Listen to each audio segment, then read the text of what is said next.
Hello everybody, it is me, Emma Stamp, author and illustrator, and most importantly, author and illustrator of the PESTS series of books.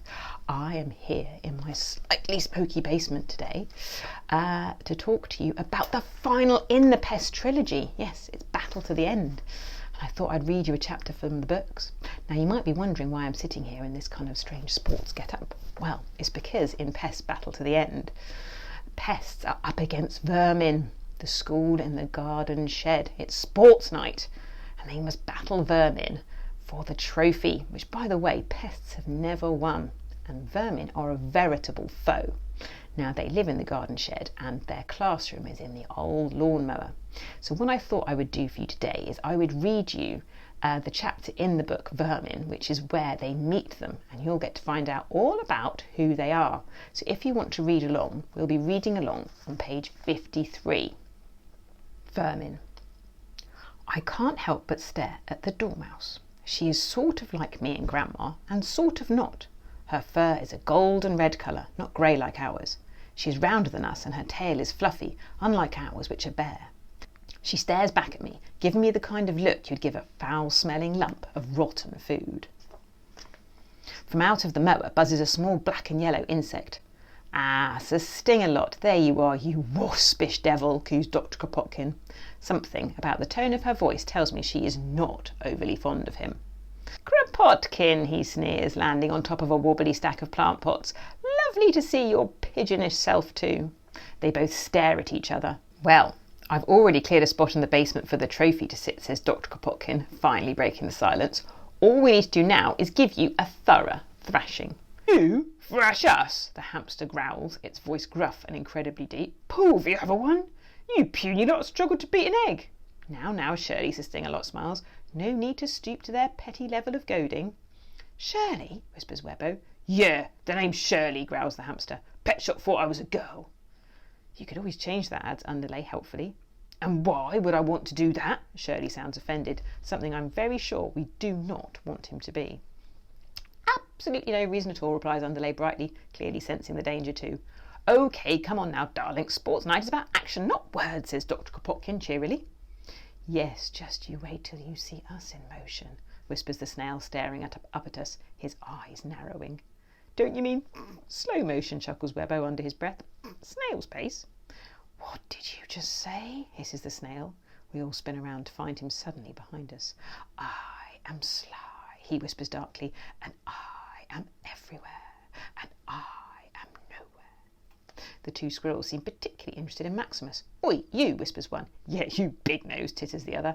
I'm a rat. Rats have big noses, Maximus snarls back. You hear that, Ronnie? He says he's a rat. And there was me thinking it was a horse, Reggie. Ha, horse, that's a good one. Though I ain't seen no horse with ripped ears like that. What happened? You got in a fight with your mum? I heard you rats like a bit of a family scrap. Maximus furiously mutters something under his breath, which the squirrels take as their cue to press their faces even closer. Hey, leave him alone! I find myself stepping forwards. What happened to his ear is his business and no one else's. Ooh, look, he's got a mouse for a bodyguard, smirks Reggie, taking a step back. That's enough now, snaps Dr. Kropotkin. Sir Sting-a-Lot, call your pupils to order right now. Maximus glares at me, clearly embarrassed by the whole situation. All right, twins, enough, says Sir Sting-a-Lot, rolling his eyes. How about we all go and view the magnificent trophy? You might as well see what you're about to lose. Again. He buzzes off into the darkness, beckoning us to follow him.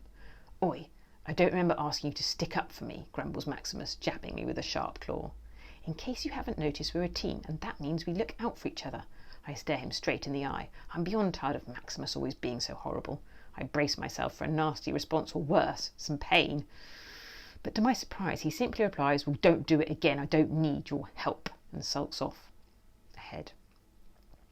I feel something bump against me and turn to see the dormouse. That wasn't intentional. I slipped, she says slowly, her voice flat and lacking any energy. So don't read anything into it. It's not like I want to be your friend, all right? OK, I reply, sure. Fine. I wasn't expecting you to be.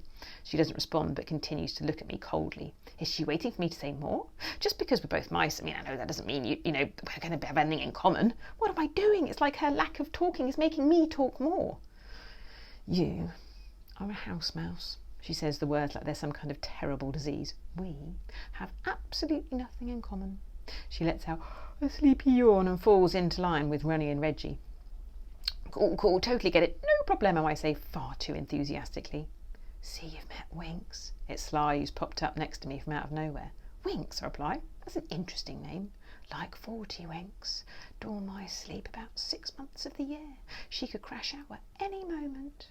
That would explain a lot, I say. She does seem pretty drowsy, but I don't get bothered to finish my sentence because I realise Sly has vanished.